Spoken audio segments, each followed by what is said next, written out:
Bring the wine. Relax. Hello everyone, Paul Richmond here with Intern. We have been working all night in my studio, so we're going to take a little break and drink. Intern has an idea that I'm not quite sure I'm sold on. Which is why we went and bought this bottle. I thought it would be awesome to read some fun comments. I have had a policy since I first started, since people first started like becoming aware of my work, that I don't read comments that people post on articles or on social media about me. The first time that somebody posted my work, on a blog or like some news site or something, yeah, and it had all these comments, I was like, people are talking about me. You got so excited. I'm famous. I've reached the big time. So of course I was like, reading every word, and then I was like Googling myself to see like where else people were talking about me.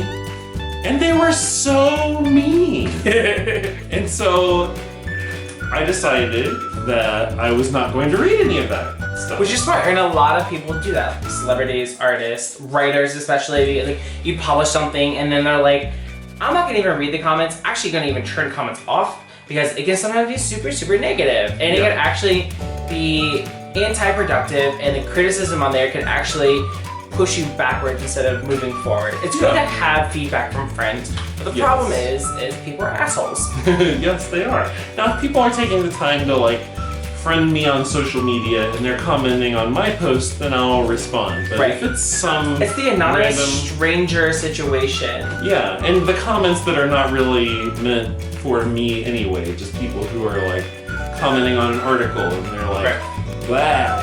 I don't need to know that, it's not going to help me in any way. So that's what I always tell people, but tonight, Intern thinks that with a few drinks, we are going to break that rule. Yes. Cheers. Alright, well, we'll just get into some comments. I really can't believe I'm doing this. I mean, seriously, this has been like 10 years of me not doing it. Hi. Jay says, what a horribly bad painting. And that's without getting into the technical aspect, which is amateur at best. Oh, Jay. Thanks, Jay. Jay chimes in again later in the comment thread, so he was busy. I think the fact that I've been painting for a decade to a much higher standard than this man would give more credentials to be critical. It's painted like a plank of wood, and it's going straight, whereas the rest of the leg is spread out and poorly foreshortened. They don't match up at all. It's only one of so many awkward details that make this painting look so inept.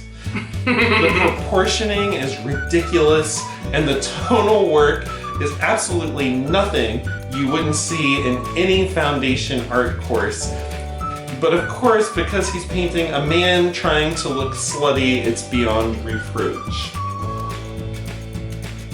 All I heard was blood. It would be very easy to insult him, because he wouldn't even understand it. So much effort and time just to put other people down. Maybe it's just a gratuitous ass shot, but really? Again with the unnecessary close-up, this guy's work isn't detailed enough to warrant a fuller viewing. There is more detail in the texture of the canvas itself. I've seen better stuff on DeviantArt. Oh, and then this person's offering some advice to Jay from earlier. Oh. Jay, speaking as a fellow artist, I suggest you take heart. If this guy's bland and amateur crap can be posted all over the web, yours can too. Oh look, and then I've gotta respect this. He gets a little plug-in for his own thing. He says, this is good. speaking of which, Queerty, which is the site this is on, still waiting for you to share my webcomic. I'm not gonna say the name because I don't really feel like being able to publicize your shit. Written by bleh, with all artwork by moi. Like you told us you were going to nearly a month ago. Anyone interested can check it out at my blog. They actually are only on here to attack you just so they can get people back to their page. Thank you, Intern. That makes me feel so much better. I think the only reason that it is posted all over the internet, referring to my artwork, is that it's so gratuitous. Not that I'm a prude, lol. If this man wasn't painting what he was painting, but say landscapes with the same amount of skill, he'd be getting nowhere. If you want to see good, in all caps, art that just so happens to be gay, look at Caravaggio or Bacon. But yeah, I don't think there's much more that could be said here. Except for visit paulrichmondstudios.com. Studio. Fuck. You suck as an intern. Also, landscapes are fucking boring. I love paintings and pinups, and this is really low quality and amateurish and a lousy ripoff of the great 50s pinup girls. Someone should sue this guy for copyright. Just my 2 cents. Asshole.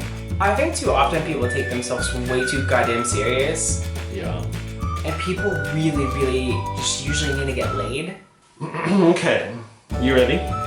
Is it literally the first comment? Yes. Oh, shit. You might need more. You're the intern, you need more. Okay. This one's on an article about my war paint show. Alright, someone says, I like the art. Well, thank you. But why do you insist on weighing it down with a bunch of significance?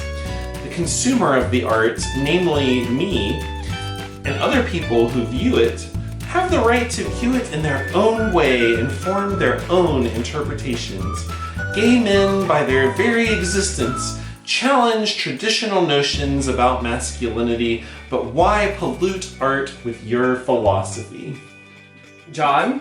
Yes? You didn't buy shit. No, John did not buy our shit. I know your ass did not buy a goddamn thing. First of all. Second of all, have you ever even looked up art before in the history of mankind? Artists give their interpretation of what they made, generally most of the time, about their own art piece. I love that you're so into this. Because he's an idiot. Next. I always like when someone starts off a critique with the word ugh. Ugh. The ironic thing is, so many people try to be unique. They end up being exactly the same. Challenging the conventions of masculinity. Yeah, that's original. He was not impressed. Who is that from? Lawrence. Well, maybe In San Antonio. Vincent says, interesting art, but it simply does not speak to me. For me, it fails to show anything about masculinity, even if redefined. A more poignant study in masculinity might be telegraphed more effectively through writings, of which there are many. Vincent feels that I should write instead of paint. Vincent, that's a different career. And fuck you. These paintings would have challenged the perception. So all the people are hung up on that one sentence. These paintings would have challenged the perception of masculinity about 100 years ago. Right now, they are just all exceptional paintings. Well, thanks. Oh, a compliment. Why, thank you. I'm exceptional. If it was masculinity that inspired the artist, I think they failed at conveying that to the viewer. Here's a whole article that's mad about my Noah's Ark painting. Twisting Bible stories for the gay agenda. The Huffington Post Gay Voices blog was all praise yesterday for gay artist Paul Richmond's schlocky painting called Noah's Gay Wedding Cruise, which depicts gay couples aboard the Ark.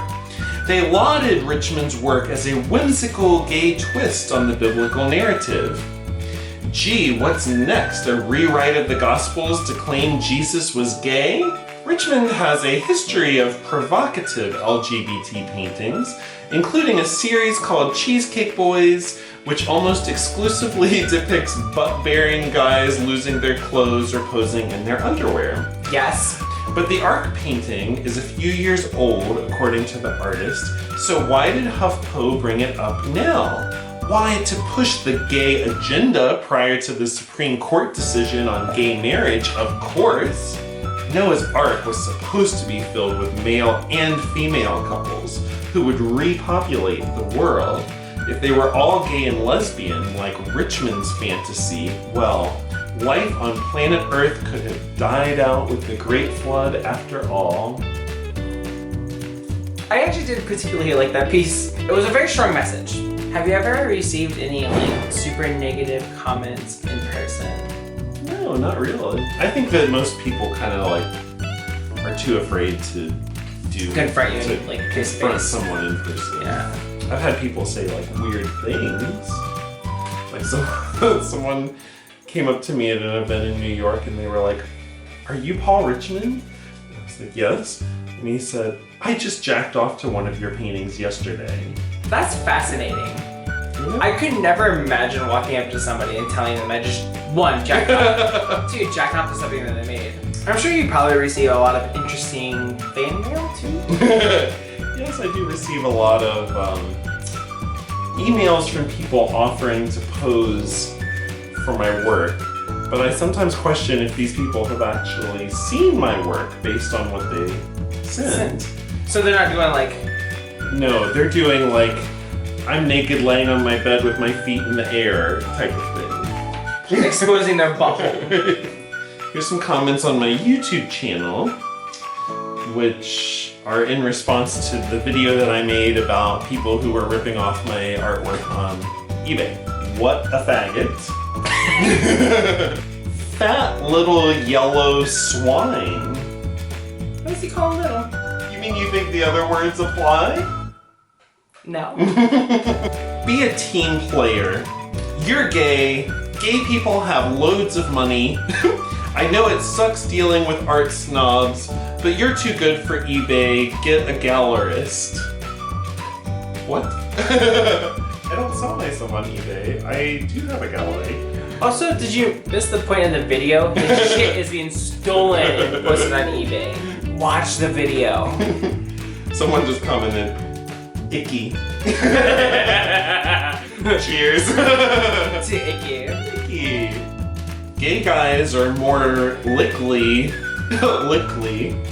to fight for gay paintings. Let's infer that they said they meant likely. I also still don't understand the point. Maybe if you weren't a fag, painting guys in thongs, this stuff wouldn't happen to you. Homo. You sound like Kermit the Frog. That is all. Ribbit. I like his sketches a wee bit more than the paintings themselves. There's a quality gap of some kind. Still pretty fun, and I certainly hope he gets around to the celery. Celery? Maybe they want you to be healthy. Nothing better than making your fetish your paycheck, I guess, but it's a pathetic sort of triumph. I think that's one of my favorites yet. And then someone responded, "Can you get a paycheck for doing that?" Really, I mean, the moral of the story is you do you, and people can be angry and spend their energy on that shit and fuck off. You know, I think that as long as people are talking about you, it doesn't really matter what they're saying because it still, you know, generates interest in what you're doing. So. It's a very Madonna approach. Exactly. He's practically Madonna. Practically. And practically like a virgin. That is the meanest joke all night. Alright, cheers guys. Thanks for hanging out with us. Bye. Be sure to like and subscribe to this fool here. Yes, because you don't want to miss any of this. This disaster. See you next time. Bye-bye. Bye. Hey everyone, Paul Richmond here. I'm getting ready to start sketching out a new painting, so sit back, relax, and I'm gonna get to work.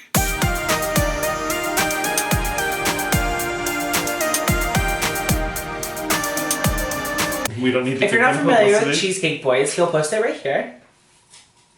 I'll be so pissed if you don't do that. I'm not going to.